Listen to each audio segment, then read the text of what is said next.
अस्सलाम वालेकुम students, welcome to my channel. Ministry of defence में जिस भी पोस्ट के लिए आप लोगों ने अप्लाई किया था तो उसकी एलिजिबल और रिजेक्टेड कैंडिडेट्स की जो लिस्ट थी वो अपलोड कर दी गई है 2 दिन पहले। और बहुत ज़्यादा स्टूडेंट्स को उसमें प्रॉब्लम आ रही है। कुछ का रिकॉर्ड नॉट फाउंड लिखा हुआ आ रहा है और कुछ स्टूडेंट्स का तो जो प्रॉब्लम है उनकी तो समझ में आता है कि किसी की फ़ी सबमिट नहीं हुई है, कि किसी की कोई एप्लीकेशन में प्रॉब्लम थी, क्वालिफ़िकेशन गलत मेंशन कर दी या किसी रिक्वायरमेंट को पूरा नहीं किया, जिसकी वजह से उनको रिजेक्ट किया गया है और दोबारा से उनको क्यूरी सबमिट करवानी है। लास्ट डेट जो है वो 16 मार्च है। लेकिन काफ़ी सारे स्टूडेंट्स ऐसे हैं जिनका सिरे से रिकॉर्ड नॉट फाउंड लिखा हुआ आ रहा है, यानी कि उन्होंने अप्लाई ही नहीं किया। और ये अगर सिर्फ कुछ स्टूडेंट्स की तरफ से शिकायत आती तो भी बात थी, लेकिन बहुत ज़्यादा स्टूडेंट्स ऐसे हैं जिनको सेम प्रॉब्लम फेस करना पड़ रहा है।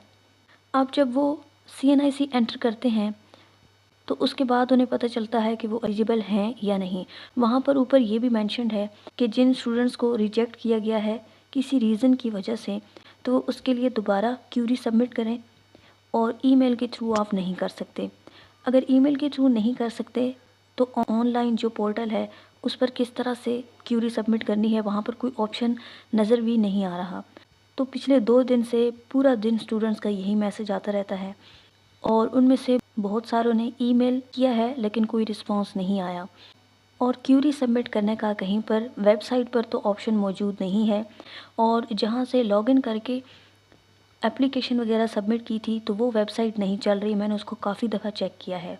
अगर आप लोगों में से किसी के पास वो ओपन हो रही है तो काइंडली कमेंट सेक्शन में लिखें, ताकि जिन स्टूडेंट्स का ये प्रॉब्लम आ रहा है वो इसको सॉल्व कर सकें। लाजमी सी बात है उन्होंने पहले से तैयारी की होगी, तो अब क्योंकि दिन भी 2 ही मिले हैं और इसमें उनको समझ नहीं आ रही है कि किस तरह से हम इस प्रॉब्लम को सॉल्व करें। जिसने भी क्यूरी को ऑनलाइन सबमिट कर लिया है काइंडली वो लिंक इस कमेंट सेक्शन में मेंशन कर दें ताकि बाकी स्टूडेंट्स भी उसको सॉल्व कर सकें। मैंने तो काफ़ी कोशिश की है लेकिन वो लिंक ओपन नहीं हो रहा।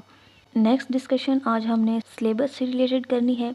तो ये जितनी भी पोस्ट आई थी मिनिस्ट्री ऑफ डिफेंस में अभी 2026 में, जिनमें कुछ अहम हैं, और वो एक तो ये असिस्टेंट डायरेक्टर की हैं, ये 16 थी।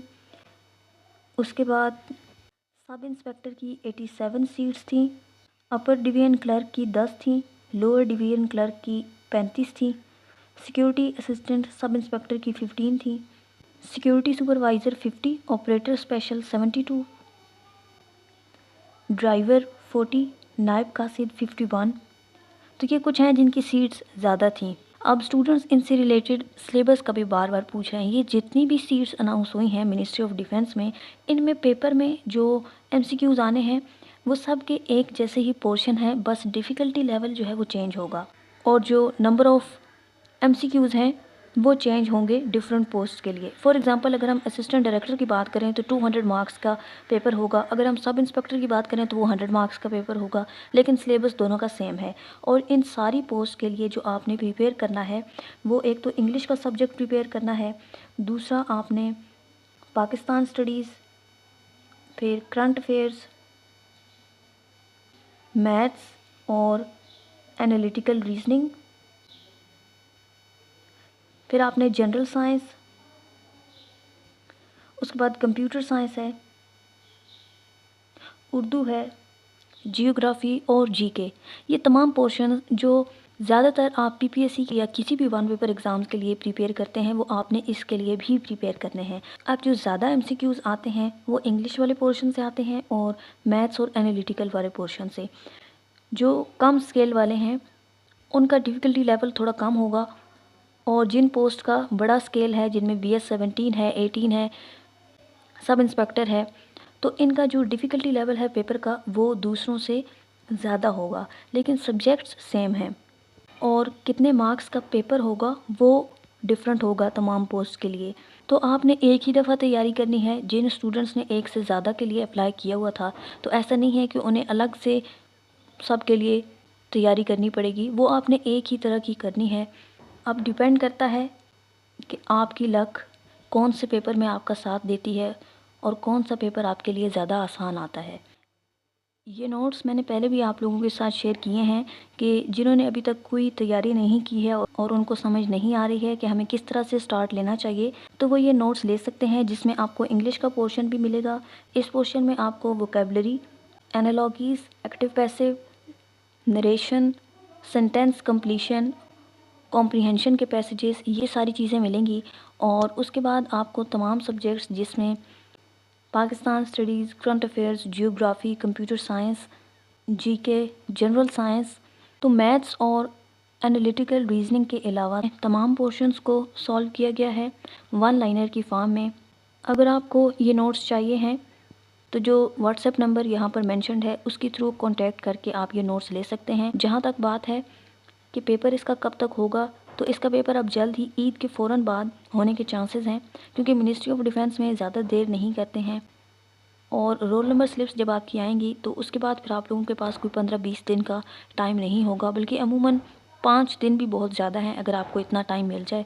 आप खुद देख लें कि अभी पीछे जो एनालिस्ट का पेपर हुआ था उसमें उन्होंने रोल नंबर स्लिप्स के बाद 2 या 3 दिन थे जिसके बाद उनका पेपर था। तो उसी के अकॉर्डिंग आप अपनी तैयारी करें। अब ये नोट्स आपको किस तरह से मिल सकते हैं, ये इनकी डिटेल्स हैं, आप यहाँ से पढ़ लें। इस पीडीएफ फाइल में आपको कौन कौन से नोट्स मिलेंगे, तो ये इंग्लिश के, इसमें synonym, antonyms, analogies, sentence completion, comprehension passages, direct, indirect और एक्टिव पैसिव। उसके बाद मोस्ट इम्पॉर्टेंट और रिपीटेड पाकिस्तान स्टडीज़ के वन लाइनर्स, 1000 वन लाइनर्स, इसी तरह से जनरल साइंस के Islamic studies, geography, general knowledge और कंप्यूटर साइंस। और लास्ट में इसमें करंट अफेयर्स हैं जो मंथ वाइज हैं, जनवरी 2025 से लेकर फेब 2026 तक। और ये नोट्स आज से लेकर ईद तक, ये नोट्स जो है आप 1000 रुपीज़ में ले सकते हैं। सो जिसको भी लेने हों अभी उसको डिस्काउंट पर मिल जाएंगे। ये व्हाट्सएप नंबर है, इस पर कांटेक्ट करके आप पहले सैंपल देख लें, उसके बाद अगर आपको नोट्स लेने हों तो आप ले सकते हैं। ये इजी पैसा अकाउंट नंबर भी है।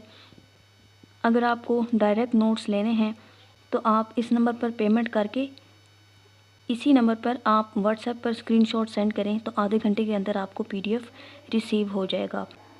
काइंडली टाइमिंग को देख लीजिएगा कि आपने 8 AM टू 8 PM इसी के अंदर ही कांटेक्ट करना है, क्योंकि 8 PM के बाद अगर आप करेंगे तो फिर आपको जो मैसेज का रिस्पॉन्स है वो अगले दिन मिलेगा। इसलिए जो टाइमिंग मेंशन है उसी के अंदर आप कांटेक्ट करें। आई होप कि जितने भी क्वेश्चंस थे वो आपको अब क्लियर हो गए हों। इसी तरह की और इन्फॉर्मेटिव वीडियोस देखने के लिए अगर आप चाहें तो मेरे इस चैनल को सब्सक्राइब कर सकते हैं। साथ में मौजूद बेल आइकन को लाजमी प्रेस किया करें ताकि जब न्यू वीडियो अपलोड हो तो आपके पास नोटिफिकेशन आ जाए। Thanks for watching. अल्लाह हाफिज़।